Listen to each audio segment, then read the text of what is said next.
구매 대행을 처음 시작하는 분들 혹은 시작한 지 한 달 정도 된 분들은 어떤 제품을 팔아야 할까라는 고민에 빠지게 될 겁니다. 즉, 소싱의 벽을 느끼게 되는 거죠. 오늘은 그런 분들을 위해 소싱 방법을 공유하려 합니다. 저도 이 소싱 방법으로 신규 사업자 2개월 만에 매출. 안녕하세요.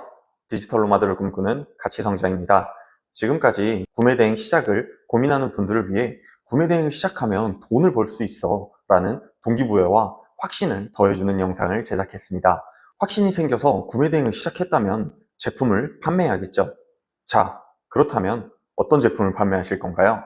어떤 제품을 어디서 소싱하실 건가요? 아마 막막한 분들이 엄청 많을 겁니다. 제가 구매 대행을 처음 시작했을 때로 한번 돌아가 볼게요. 저는 구매 대행을 처음 시작했을 때 강의를 듣고 했지만 강의의 내용대로가 아니라 저의 생각이 들어가기 시작했어요. 거기에다가 저의 어떤 생각을 섞었냐. 제가 여름에 구매 대행을 시작했거든요. 그러다 보니까 여름이면 덥고 휴가, 물놀이를 가면은 방수팩을 많이 쓰겠지. 그리고 물놀이를 친구들이랑 같이 가니까 단체 사진을 찍을 거고 그렇다면 삼각대가 필요할 거야. 이런 생각으로 휴가와 관련된 여러 가지 용품들을 소싱을 했어요. 그 결과 하나도 못 팔았습니다. 사실이에요. 정말 한 개도 못 팔았고 왜 하나도 안 팔렸냐. 방수팩을 놓고 한번 생각을 해볼게요. 자, 네이버에 방수팩을 한번 검색해 보세요. 이쪽 보시면 제가 검색한 결과를 띄워놓을게요. 국내에 수많은 셀러분들이 판매를 하고 있습니다. 이 제품은 오늘 구매하면 거의 대부분이 내일 도착해요. 그리고 가격이 비싸냐? 그것도 아닙니다. 그런데 내일 당장 휴가를 가야 되는데 집에 찾아보니 방수팩이 없어 라는 분들이 있죠. 그리고 이런 분들은 거의 대부분 저녁 시간에 이 상황을 맞닥뜨리게 될 거예요. 그러면 어디로 가냐? 편의점과 다이소 아니면은 집 근처에 있는 올리브영 이런 곳으로 가겠죠. 그런 곳에 방수팩이 판매를 할까요? 안 할까요? 합니다. 그것도 싼 가격에 판매를 하고 있죠. 자, 구매 대행으로 한번 볼게요. 구매 대행 셀러한테 방수팩을 구매한다라고 하면 배송하는데 며칠이 걸릴까요? 빨라야 일주일입니다. 일주일이 걸려서 이 제품을 살까요? 저 같아도 안 삽니다. 왜냐? 주변에 구매할 수 있는 곳이 너무나도 많거든요. 이 제품들이 비싸냐? 그것도 아니에요. 가격도 적당하면서 빨리 와요. 그런데 구매 대행 제품은 가격도 비슷한데 늦게 와요. 절대 살 필요가 없는 거죠. 자, 구매 대행 셀러한테 구매할까요? 이게 핵심이에요. 구매 대행에 적합한 상품을 업로드해야 하는 겁니다. 구매 대행에 적합한 상품을 업로드해야 판매가 일어나는 거고 이 제품들을 닥등하고 많이 업로드를 해야 매출이 높아지는 겁니다. 단순히 닥등만 한다고 해서 절대 높은 매출을 낼 수가 없습니다. 내가 좋아하고 내가 아는 제품을 업로드하는 것이 아니라 구매 대행에 적합한 상품들을 나의 마켓에 업로드해야 하는 겁니다. 자, 그렇다면 구매 대행에 적합한 제품 어떻게 찾을 수 있을까요? 간단합니다. 구매 대행으로 많이 판매하는 판매자를 찾으면 됩니다. 그러면 그 판매자는 어디서 찾을 수 있을까요? 네이버가 다 알려줍니다. 네이버에 특정 제품을 검색을 했을 때 파란색 해외 딱지가 딱 붙어 있는데 그 판매자를 찾아가면 됩니다. 그리고 그 판매자가 어떤 제품을 판매하는지 확인을 하고 그 상품과 비슷한 제품들로 저의 마켓을 꾸며나가면 됩니다. 단, 오늘 영상에서 가장 중요한 거는 다른 판매자들이 어떤 제품을 판매하는지 확인하고 비슷한 상품들로 나의 마켓을 꾸미는 거지 똑같이 베끼라는 게 아닙니다. 절대 다른 판매자와 동일한 제목을 사용하시면 안 됩니다. 그리고 다른 판매자의 제품을 똑같이 베껴서 100원씩 싸게 판매하시는 분들이 종종 있어요. 절대 그렇게 판매하시지 마시고 내가 배송비도 책정해보고 경험을 쌓아가면서 이 구매 대행 업을 배워나가야지 다른 사람의 제품을 똑같이 뺏기고 그 사람보다 100원씩 싸게 판매하고 그런 식으로 판매하시면 안 됩니다. 자, 그럼 지금부터 컴퓨터 화면을 보면서 가치 성장의 소싱 방법을 함께 보시죠. PC로 진행하는 동안은 옆모습을 보여드릴 것 같네요. 조금 어색하지만 옆모습으로 진행을 한번 해보도록 하겠습니다. 지금부터 화면을 보면서 벤치마킹 소싱 방법을 알려드리도록 하겠습니다. 네이버 메인에서 쇼핑으로 갑니다. 쇼핑에서 해외 직구에서 국가별에서 당연히 저는 중국 구매 대행을 하고 있기 때문에 중국을 클릭해 주시면 됩니다. 여기 있는 제품들이 실제로 중국 구매 대행으로 판매가 되고 있는 제품들입니다. 이 페이지에서 하나의 제품을 선정을 하고 그거를 네이버에 한번 검색을 해볼게요. 저는 물방울 사이드 테이블 이 제품 한번 검색을 해보도록 하겠습니다. 쇼핑 더보기를 눌러주시면 파란색 해외 라고 써있는 글씨 보이시죠? 이 글씨가 많을수록 해외 구매 대행에 적합한 상품이라는 겁니다.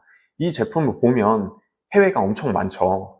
이 제품이 해외 구매 대행에 적합하다는 거예요. 그럼 반대로 제가 방수팩을 한번 검색을 해볼게요. 방수팩을 검색을 하면 해외가 하나도 안 보입니다. 네, 쭉쭉 내려가도 없죠. 이런 상품을 나의 마켓에 아무리 많이 올려봐야 판매가 안 되는 겁니다. 왜냐면 해외 구매 대행에 적합하지 않은 상품이니까요.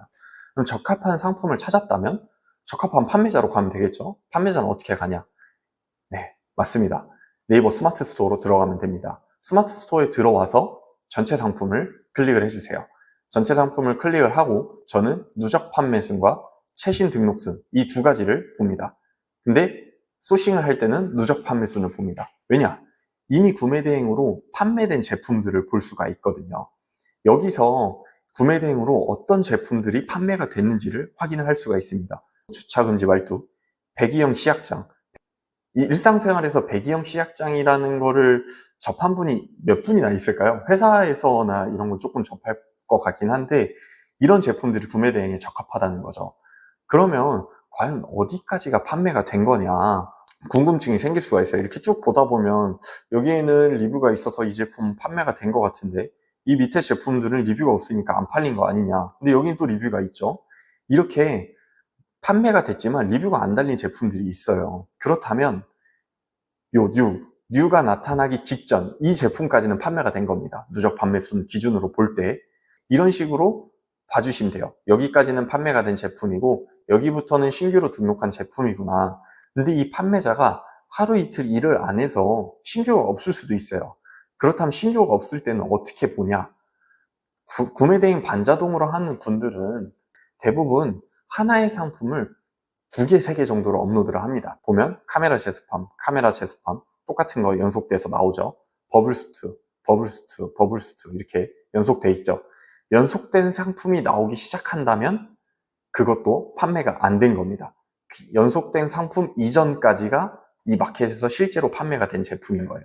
그렇게 누적 판매순을 봐주시면 되고 이 누적 판매순을 볼 때 저희가 진짜 꼭 해야 될 게 있어요. 꼭 해야 될 게 뭐냐면 절대로 이 판매자분과 똑같은 제목, 똑같은 제품 거기에 낮은 가격으로 판매하는 분들이 종종 있는데 절대 그거 하면 안 됩니다. 진짜 절대 하지 마세요.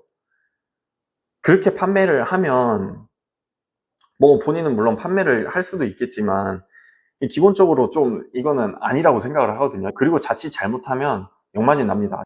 왜냐면 이 잘 파는 분이 판매자와 이미 가격이 협상이 돼 있을 텐데 초보셀러 분이 그 원가에 가져올 수 있을까요? 절대 못 가져옵니다. 저는 차라리 그런 분들은 그렇게 올렸다가 역마진 다 두드려 맞았으면 좋겠어요. 진짜 역마진 뿐만 아니라 기본적으로 그런 거는 하시면 안 됩니다. 이 판매자분이 어떤 제품을 판매하고 있는지만 확인을 하시면 돼요. 잠시 열어 올렸는데 이제 소싱 방법으로 돌아오면 이제 여기서 이분이 어떤 제품을 판매하는지를 봤고 그럼 저는 타오바오에 가서 비슷한 제품을 소싱해 오면 되겠죠. 그럼 이 판매자에서 끝낼 거냐? 아닙니다. 배기형 시약장을 다시 네이버 쇼핑에 검색을 합니다. 그러면 또 다른 판매자가 나옵니다. 이 판매자는 전체 보기를 꺼놨네요. 그럼 또 다른 판매자에 가면 전체 상품, 누적 판매순 여기서 다시 소싱을 할 수 있겠죠. 접이식 변기 의자, 무선 전정톱 이런 것들을 다시 소싱을 해오는 겁니다. 이걸 계속 반복하시면 돼요. 이걸 계속 반복하면 상품을 채울 수가 있어요. 근데 어느 순간은 동나게 될 겁니다. 이 벤치마킹 소식봉도 막히게 되고 처음에는 상품 50개 찾는데 10분, 20분이면 됐는데 점점 나의 마켓에 상품이 많아질수록 소싱이 1시간 이렇게까지 걸리게 되죠. 그거는 똑같은 상품을 계속 업로드할 수 없기 때문에 어쩔 수가 없는 현상입니다. 그때는 이제 키워드를 찾는다든지 새로운 소싱 방법을 적용을 해야 됩니다. 이렇게 소싱하면 판매가 되냐, 매출이 나오냐 궁금하실 거예요. 궁금하실 수밖에 없죠. 왜냐면 저도 처음에는 소싱을 할 때 그래왔기 때문에 가장 확실한 거는 제 매출을 알려드리면 되겠죠. 제가 신규 사업자를 벤치마킹 소싱으로 2달 동안 채웠을 때 2달째 매출 510만 원이 나왔습니다. 제가 오늘 소싱 방법을 공유하는 이유는 많은 셀러분들이 이런 고민을 하고 있을 거예요. 내가 도대체 뭐 어떤 제품을 팔아야 될지 모르겠다. 그러다 보면 결국 유튜브에 구매 대행 소싱 이런 키워드로 검색을 하게 될 거고, 그렇게 소싱 방법을 찾고 네이버 쇼핑에 와서 어디 보자, 오늘은 뭘 파나 이러면서 계속 스크롤을 내리겠죠.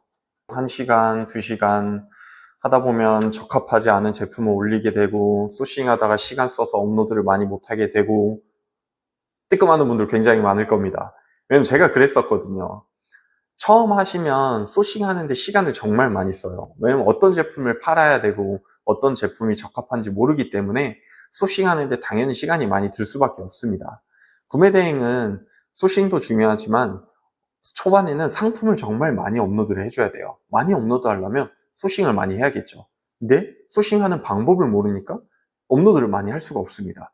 그렇게 지치고 연속되고 이게 엮이고 엮여서 지치다 보면 구매 대행을 포기하게 되는 거죠. 그래서 초보자분들이 쉽게 할 수 있는 소싱 방법을 알려드리기 위해서 오늘 영상을 제작하게 되었습니다. 이번에 소싱 방법에 대해서 다뤄봤는데, 다음 영상에서는 가치 성장이 매출을 내는 각 단계마다 어떤 고민이 있었는지, 이때는 어떤 히스토리가 있었는지, 뭐 CS라든지 이런 고객님들과 충돌이라든지 이런 부분에 대해서 한번 솔직하게 이야기를 해보도록 하겠습니다. 그럼 오늘도 같이 성장하시죠. 안녕!